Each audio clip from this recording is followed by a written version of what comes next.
Après des jours de frappes israéliennes sur la capitale Beyrouth et d'autres villes du Liban et les tirs de roquettes du Hezbollah sur Israël, un cessez-le-feu a été conclu entre les belligérants, un accord salué mardi par le président américain Joe Biden.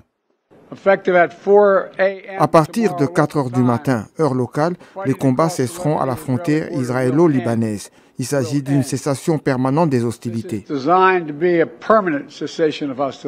Monsieur Biden s'est exprimé à la suite d'un discours prononcé par Benjamin Netanyahou plus tôt dans la journée de mardi.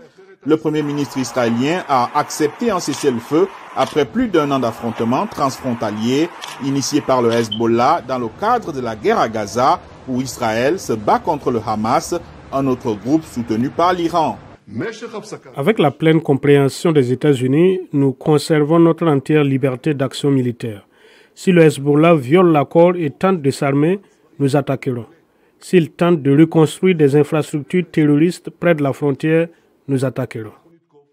M. Netanyahou a déclaré qu'Israël devait recentrer son attention sur ses opérations à Gaza après l'attaque terroriste meurtrière du Hamas contre Israël en octobre dernier et la menace posée par l'Iran. Mais rien n'indique que la trêve au Liban conduira à un cessez-le-feu à Gaza et à la libération des otages israéliens détenus par le Hamas. Dans les jours à venir, les États-Unis vont faire pression avec la Turquie, l'Égypte, le Qatar, Israël et d'autres pays pour obtenir un cessez-le-feu à Gaza. Dans un discours prononcé mardi lors d'un forum des Nations Unies, l'Iran a accusé le gouvernement israélien de crimes de guerre et de génocide et a salué le récent mandat d'arrêt lancé par la Cour pénale internationale contre le dirigeant israélien en rapport avec la guerre à Gaza. Nous sommes tous tenus, en vertu du droit international, d'aider le peuple palestinien dans sa lutte légale et légitime pour garantir son droit à l'autodétermination contre l'occupation et l'apartheid.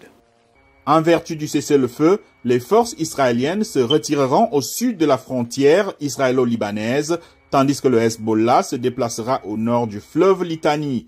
Le plan prévoit que l'armée libanaise, qui n'est pas impliquée dans les combats entre Israël et le Hezbollah, patrouille dans la région située entre les deux belligérants. Les États-Unis et la France aideront à surveiller les violations du cessez-le-feu.